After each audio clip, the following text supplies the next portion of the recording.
Сіздер барлығына сәлем. Бүгін сіздерге AliExpress-тен қалай зат алуға болатынын көрсетемін. Бұл жақсы платформа. Өзіңізде таңғалып жүрген шығарсыз. Жұрттар осы қалай Қытайдан товар алады осы, қалай істеуге болады деп. Міне мен сізге қазір А әрпінен Я әрпіне дейін толық түсіндіріп берем. Яғни сіз дәл қазірден бастап ешкімге таңғалмай сатып алуды бастайтын боламыз. AliExpress деген енді үлкен платформа, бұл жерде ұсақ түйектен бастап бәрі бар. Ал енді қазір міне сол жақта қарасаңыздар, міне неше түрлі тақырыпта, мысалы аяқ киім, телефон барлығы тұр міне. Ал ең басты біз енді тіркелеміз. Мен енді қазір мына кнопканы басам, войти деген кнопка, ол менікі, сіздердікі регистрация болады. Яғни сіз өздеріңіздің мәліметтеріңіз толтырасыздар. Яғни сіз регистрация, мен войти, мен қазір кірем.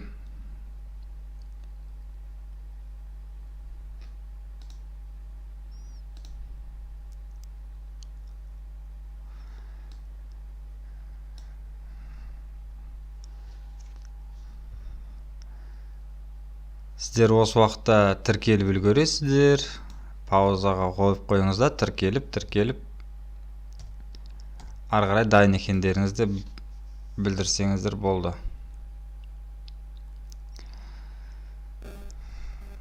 Міне мен кірдім.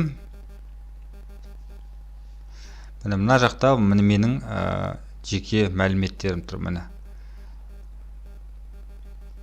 Бұл жерде мынау енді сообщение дейді, міне заказ дейді, мои желания дейді. Оның бәрін қазір түсіндіріп беремін сізге. Біріншіден міне мынау хаттар сізге келген. Біріншіден мой AliExpress-ті басқан кезде сіздің бүкіл мынау ақпараттарын шығады. Екіншіден, сіз регистрация жасап болғаннан кейін, екінші сіз мына адрес доставки дейді. Адрес доставки. Ол енді регистрация кезде де толтырылуы мүмкін. Бірақ егер регистрация кезінде сұрамаса, онда адрес доставки деген кнопканы басасыз. Қарап тұрсаңыз, менде екі бөлім бар, екі адрес бар. Яғни біреуі менің жеке үйімнің адресі, екіншісі постамат. Почта барғым келмесе, мен кез келген постаматтан алам, себебі почта сағат 6-да жабылса, постамат сағат 12-ге дейін істеуі мүмкін. Сондықтан да менде жұмыстан кейін постаматқа барып алуға мүмкіндігім бар. Постаматты сіз өзіңіз қалаған супермаркетке, қалаған жерді таңдасаңыз, поштаңыз, бағанаға посылкаңыз сіздің сол жерге келетін болады. Так, бұл жерде енді редактировать деген кнопка бар. Сіз адресіңіз өзгерген жағдайда осыны басып, жаңа адресті енгізе аласыз. Және төбеде мына адрес по умолчанию деген тұр. Ол жерде екі адрестің қайсысы бірінші болуы керек тұғын. Яғни сіз заказ берген кезде сол адрес по умолчанию. Қазір менде біріншісі таңдалып тұр. Так, екінші бұл адресті толтырғаннан кейін үшінші міндетті түрде төлем картаны толтыруыңыз керек. Мынаны бассаңыз, картаны бәндік аккаунт бассаңыз, сізде міне төлем карта шығады. Менде бұнда екі картам бар, қайсында ақша болған кезде сол жерде мен төлей беремін. Сіздер енді бір карта толтырсаңыз да болады. Картаңыз көп болса, қайсынан төлеген ыңғайлы, соны толтыра бересіз. Жалпы негізі сол үш нәрсе. Бірінші тіркелу, өзіңіздің мекен жайыңыз жазу және картаңызда.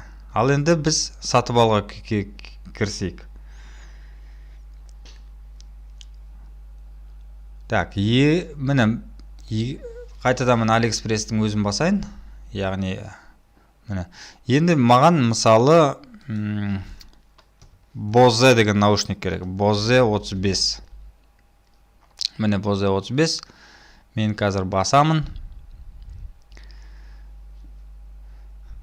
Так, Bose 35 міне бірнеше магазиннің құлақ қаптары шықты. Наушник дейміз міне.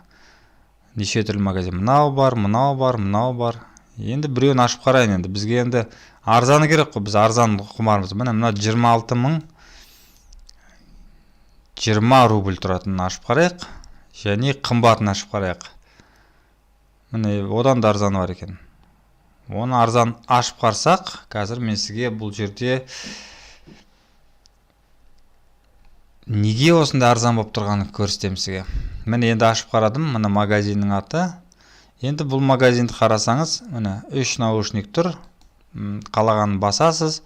Міне купить сейчасты бассаңыз, сізге келесі параққа лақтырады, яғни төлем парағына.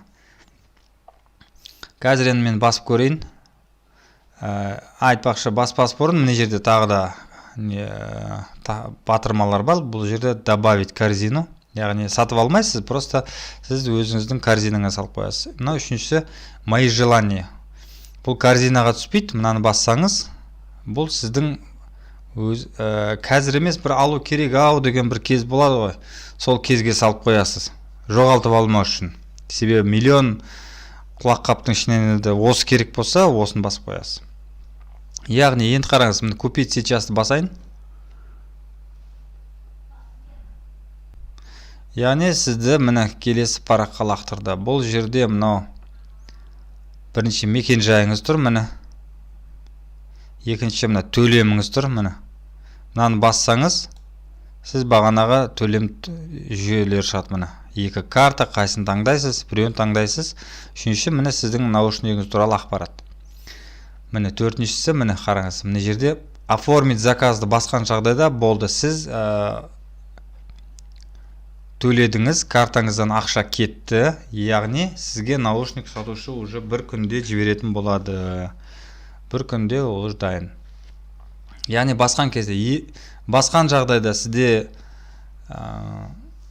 дұрыс емес болып, немесе қайтадан ойыңызды қайтып алып, отмена жасағың келсе, ол да мүмкін. Ешқандай. Сізде бір күн уақыт бар оны жасауға. Енді артқа жүріп көрейін. Міне 26351 сәйкес па біздің негізгі бағамен? Қазір көрейік. 26351 көрдіңіз ба? Міне жерде сәйкес емес. Енді сіз ойлануыңыз мүмкін. Неге бұлай? Міне жерде 26020, ал бағанағы жерде 26300.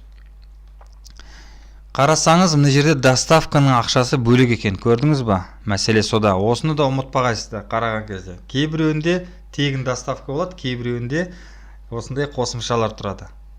Енді біз келесі наушнигіміз қарайық. Келесі наушнигіміз бұдан да арзан, 25700. Бірақ бұның доставкасына қараңызшы.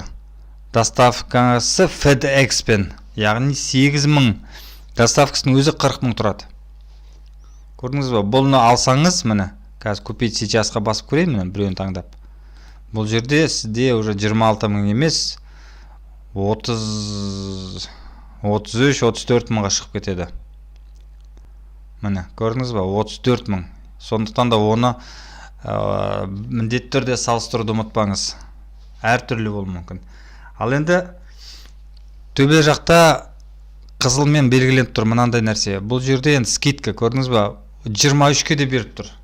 Яғни, бұны сіз бір күн 21 сағат 3 минуттан кейін аласыз. Яғни, бір күннен кейін келсеңіз, сіз мынау скидкалы бағада аласыз. Сондықтан да олдан өте маңызды. Енді алу жайлы түсінікті ғой, міне қараңыз. Сіздің алдың таңдаған наушнигіңіз тұр. Міне таңдайсыз, басасыз, купить сейчас саңыз болды, сіз сатып алдыңыз. Міне бірінші Алиэкспресстен саудаңыз міне жасалды. Құттықтауға болады. Ал енді қарасаңыз, мен добавить корзину деген бар. Мысалы, біреуін таңдайсыз, добавить корзину. Қазір алмау керек болса, сізге просто қосып қоясыз. Қосқан кезде тағы бірнеше варианттар беру мүмкін. Арзаны бар, қымбаты бар. Егер сізге арзаны керек болса, онда былай жасайсыз. Мысалы, наушниктер шыққан кезде, мына жерде лучший выбор по заказам, новинки, цена деп тұр. Ценаны басасыз, болды. Сізге ең арзаны шығады. Міне ең арзаны 25700, бірақ астына қарауды ұмытпаңыз, отправкасы бар, бөлек ақша. Көрдіңіз ба? Сондықтан да мынау арзан емес, одан да мынау арзан. Себебі бұның сізге жіберетін пошта салығы 330 рубль. Егер сіз қиналсаңыз, мынау рубль несі, мынау қиын десеңіз, онда сіз төбеге қараңыз. Мына жерде міне доставка Қазақстан, яғни рубльмен белгілі. Сіз өзіңіздің теңгеңіз таңдаңыз. міне Қазақстан теңге, міне сохранить болды. Яғни сіз конвертация жасамайсыз, дайын теңгемен шығып тұрады. Міне 143 мың. Доставкасы 1800. Мен енді көп жағдайда рубльмен таңдаймын, себебі кейбір жағдайда кейбір сатушылар рубльмен таңдаған кезде доставкаға ақша қосылмайды. Неге екенін білмеймін, мүмкін Алиэкспрестің қатесі ма, бірақ кейде рубльмен ауыстырған кезде доставка бесплатно деп тұрады. Кейде теңгемен ауыстырған кезде доставкаға ақша қосылады. Оны мен кішкене түсінбедім соны. Бірақ мен көп жағдайда рубльмен таңдаймын. Так. Енді кімге қалай? Мен 143.806 теңге рубльмен таңдасаңыз. Ал енді мына жерде мои желания бар. Міне көрдіңіз бе, мен мои желанияға салып қойдым. Сіз қазір алмайсыз, міне мои желания деген мына жерде. Бассаңыз, сіздің желанияңызда тізімдер тұр, міне. Міне. Керек нәрсе міне. Осы жерден қайтадан ашып, қайтадан бағанаға купить деп бассаңыз болды. Қарап тұрсаңыз керек емес, ұсақ түйек, бірақ өмірде барлық ұсақ түйектердің өздері де керек. Енді тағыда мынандай жағдай бар. Егер сатып алған затты сіз отмена бергіңіз келеді. Яғни отмена бергіңіз келсе, сіздің бағана сатып алған затыңыз қайда екенін білу үшін мына жерге басып, мои заказы басыңыз.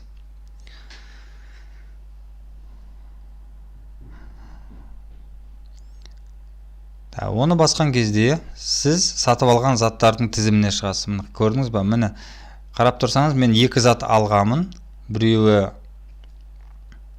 триммер, екіншісі мынау звуковая карта дейді. Мен ноутбугымның USB сынып қалғаннан кейін осы звуковая картаны алуға мәжбүр болдым. Ол 400 теңге тұрады. А егер мен оны ремонтқа берсем, ол 5000, 10.000-ға кетіп қалайын деп тұрды. Мен не алайын оны? 400-ге алдым да тез дайын. Осыны пайдаланып кеттім. А егер бұны сіз 400 теңге емес, енді прям жедел болып OLX-тен алсаңыз 2000-ға аласыз. Көрдіңіз ба? 5 есе қымбат. Алиэкспресте неге адамдар солай құмар екенін себебі осыда. Енді сіз міне бағана внешний звуковая картаны мысалында мен сізге көрсетейін. Егер мен мына нәрсел кемей, немесе ұзақ болып кетсе, міне открыть спор деген тұр. Осы спорды бассаңыз, сізге не үшін спор, не үшін ондай бастыңызда бірнеше сұрақтар шығады. Сол жерде таңдайсыз, сатушы алдады, немесе товар келмеді, немесе товар сынып келді деп таңдасаңыз, сізге Алиэкспресс 100% бағаңызды, бағанаға шығарған сомаңызды бәрін қайтарып береді. Яғни Алиэкспресс клиенттің жағында, ешқалай қорықпаңыз. Бірақ енді алдауға да болмайды. Егер шынымен де сол сізге ұнамай жатса товар, міне открыть спорды басыңыз. Міне жерде қарап тұрсаңыз, заказ отменен. Неге десеңіз, мынау ауруға байланысты Қытайда маған мынау сатушы жібермеді, себебі проблема болды, мына пандемияға байланысты. Ол маған келмеді товар. Солай отмена жасауға болады. Так.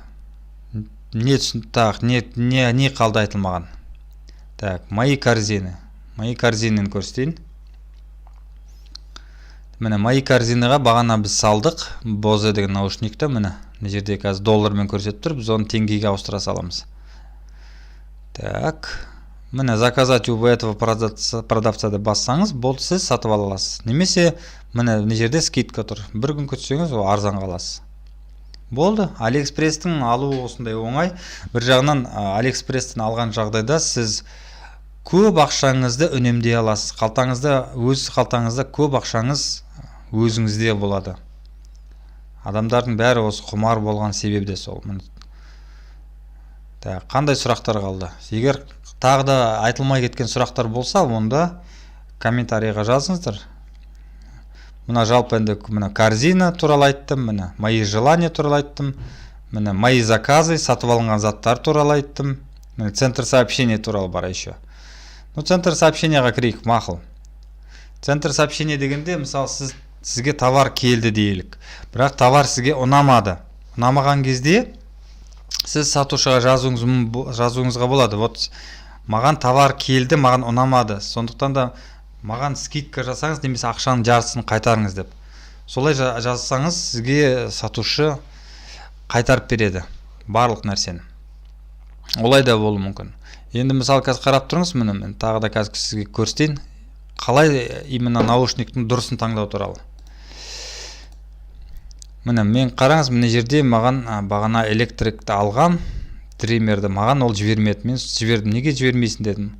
Ол маған жауап бермеді. Сондықтан кейде осылай болады, кейде жауап бермейді. Енді мысалы қараңыз, екі наушниктің бағасы екі түрлі. Біреу 142 мың, біреу 143 мың.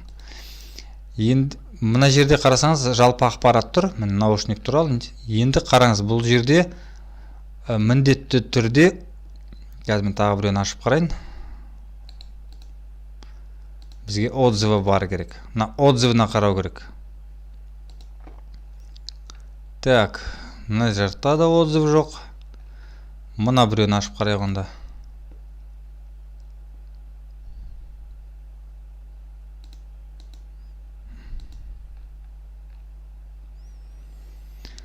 Так, бізге көп отзывы бар керек. Көп отзывы барын ашайық, сізге түсінікті болу үшін.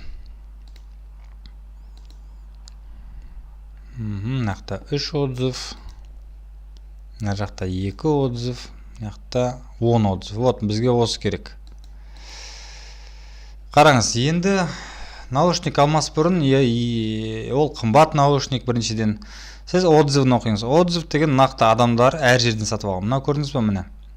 Лихтенштейн ба, мынау Люксембург ба, мынау Ресей, Мозамбик, міне Израильден алған. Қарап тұрсаңыз, бұл жерде міне осындай отзывтар беріледі. Яғни дұрыс емес. Бұл жерде 5 жылдыз қойған. Міне 5 жылдыз, ол өте жақсы деген сөз. Яғни сенуге болады. Және мына жерде қарасаңыз 80% 5 жылдыз, 4 жылдыз 10% және 1 жылдыз 10%. Сізге енді ұнамайтыны керек. Мақұл 10% бассаңыз болады. Бассаңыз мынаның себебін білесіз. Неге олған ұнамаған?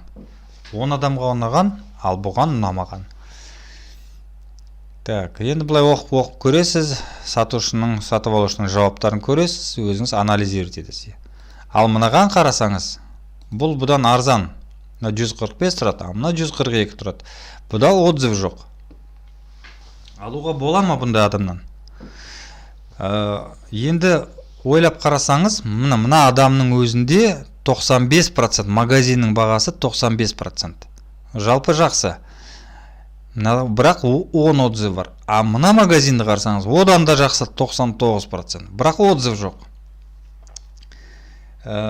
Неге десеңіз, кейде бұдан алмайтын себебі бұл жерде доставкасы қымбат. Доставканы өте қымбат қойған бағанағы адам. Сондықтан да бұл жерде тек қана ол осы FedEx-пен жіберетін болғандықтан алмайды. Енді бұл жерден де алуға болады деген сөз. Себебі мына жерде 10 отзыв болғанға дейін кезінде де отзыв болған жоқ қой осы жерде. Сондықтан да бұдан да адам сатып алды, қорықпай, бірінші адам. Сондықтан да мына жерден де сатып алуға болады. Мен кейде отзыв жоқтан да ала берем, іштен кетпейді. Ең басты Алиэкспресс сіздің жағыңызда сізге көмектесуге дайын, ақшаңызды қайтарып береді, ешқалай қорықпауға болады. Сондықтан да осылай